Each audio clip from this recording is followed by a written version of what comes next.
Cresci num canto esquecido de Minas, numa vila com menos de 50 casas, onde até o vento parecia velho. A gente morava cercado por morro, mato e silêncio. O tipo de lugar onde nada nunca acontece, ou pelo menos, é isso que os forasteiros pensam. Mas quem é daqui sabe. Sabe que tem coisa que não se explica, que não se fala, e que é melhor nem tentar entender. Eu mesmo só fui descobrir a verdade do que morava ali depois dos meus 16 anos, numa noite de lua minguante. Lembro como se fosse ontem. Tava sentado na varanda do meu avô, tomando café preto, quando vi ele. Um homem alto, magro, vestindo um paletó puído e um chapéu escuro. Caminhava devagar pela estrada de terra batida, sem levantar poeira, como se flutuasse. O mais estranho é que ele vinha descalço, e os pés dele estavam cobertos de lama e sangue seco. Não falei nada.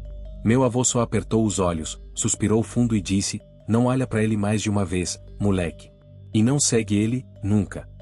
Depois daquele dia, comecei a prestar atenção. Toda lua minguante, o tal homem aparecia. Sempre no mesmo horário, entre 8 e 9 da noite. Passava na frente da casa de quem já tinha ouvido falar dele, mas nunca olhava para ninguém. Ia reto, sempre em direção ao antigo matadouro, que já estava desativado há anos. Um lugar que até os cachorros evitavam. Tentei perguntar pro meu avô quem era aquele homem. Ele só respondeu com os olhos cheios d'água: "Aquele ali morreu, mas ainda não sabe disso." O matadouro ficava no fim da estrada, encostado num matagal grosso, onde o mato crescia mais alto que gente. Desde que eu era criança, diziam que aquele lugar estava amaldiçoado. Diziam que o sangue dos bois nunca secou de verdade no chão, que até hoje o cheiro impregnava as paredes. Ninguém mais ia lá. Nem para caçar tatu, nem para cortar caminho. O matadouro virou uma espécie de sombra viva no povoado, que todo mundo evitava, mas ninguém tinha coragem de destruir. Foi no ano de 1974 que começaram os sumiços. Primeiro foi o Zé Bento, um rapaz curioso, cheio de coragem e pouco juízo. Tava bebendo com os amigos quando jurou que ia seguir o homem da estrada. "Quero ver se esse tal defunto é de verdade", gritou. Ninguém mais viu o Zé Bento depois daquela noite. Nem corpo, nem vestígio. A mãe dele chorava no portão, chamando o nome dele todo entardecer. Depois foi a vez da filha do padeiro. Depois, um caçador. Todos tinham uma coisa em comum: desapareceram em noites de lua minguante, depois de tentar seguir o homem. Com o tempo, ninguém mais saía de casa nesses dias. As janelas eram fechadas com cruz de sal e arruda. O sino da igreja tocava sozinho de madrugada, e as galinhas amanheciam mortas, enfileiradas na porteira de quem desafiava o silêncio da estrada. A vila inteira parecia prisioneira daquela figura. E o mais assustador: quanto mais a gente tentava esquecer, mais ele aparecia. Como se o medo alimentasse a presença dele. Eu, naquela época, prometi a mim mesmo que nunca ia seguir aquele homem. Mas promessa, no interior, às vezes vale menos que o canto de uma coruja. O tempo passou, mas aquele homem nunca deixou de aparecer. Toda lua minguante, lá vinha ele, arrastando os pés descalços, sempre na mesma hora, no mesmo passo, na mesma direção. E eu? Eu fui ficando obcecado. Era como se ele me chamasse. Como se aquele olhar escondido debaixo do chapéu tivesse grudado em mim desde o primeiro dia. A vila se calava nessas noites, mas minha mente gritava. Cada vez que o via passar, algo dentro de mim sussurrava: "Segue ele, só uma vez." E eu, acabei ouvindo. Era uma quinta-feira. Me lembro porque a lua parecia menor do que nunca, como um dente podre pendurado no céu. Esperei todos dormirem. Calcei as botas, botei o casaco do meu pai e saí pela porta dos fundos. Fiquei parado na beira da estrada, até ele aparecer. Quando passou por mim, senti um vento gelado subir pela espinha. O homem não olhou para mim, mas parou. Por 3 segundos. Depois continuou andando, como se soubesse que, naquela noite, eu ia atrás dele. E fui. Mas algo estranho aconteceu. Quanto mais eu caminhava, mais longe ele parecia. Como se o caminho se esticasse, e o matadouro nunca chegasse. A estrada de terra já não parecia a mesma. O cheiro de terra molhada virou cheiro de carne podre. As árvores pareciam se curvar, como se estivessem assistindo tudo. E o pior, o silêncio, ele pesava. Não tinha grilo, não tinha vento, não tinha nem som dos meus próprios passos. Até que o homem parou, lá na frente. Virou devagar, mas não tinha rosto. Só uma sombra, onde deviam estar os olhos. Estendeu o braço e apontou pro matadouro, que agora parecia aceso, com luz por dentro, como se estivesse funcionando de novo. Foi aí que entendi, eu não estava mais na minha vila. Eu tinha cruzado para algum lugar onde ninguém volta igual. Quando cheguei diante do matadouro, percebi que aquela luz que vi de longe não vinha de lâmpadas, mas de dentro das paredes. Como se o lugar tivesse vida própria. As tábuas rangiam mesmo sem vento, e as portas, trancadas por décadas, estavam escancaradas, como uma boca faminta esperando por mim. Entrei.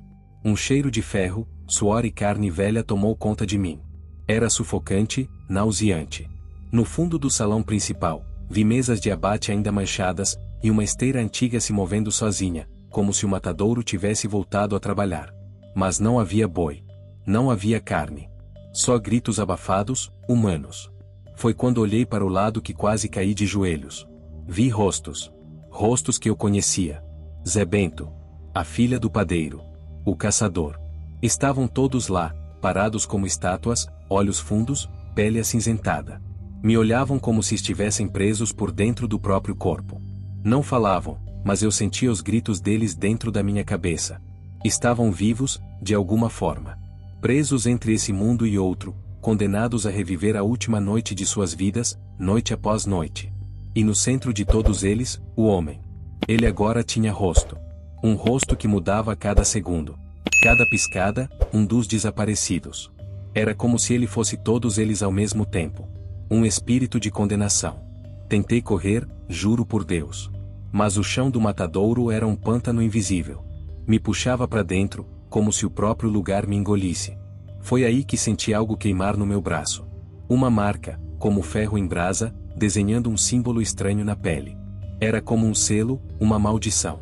O homem se aproximou. Encostou a mão fria no meu ombro e disse, com uma voz que parecia vir de 1000 bocas, agora, você me pertence. Até a próxima lua minguante. E então, acordei na porta de casa.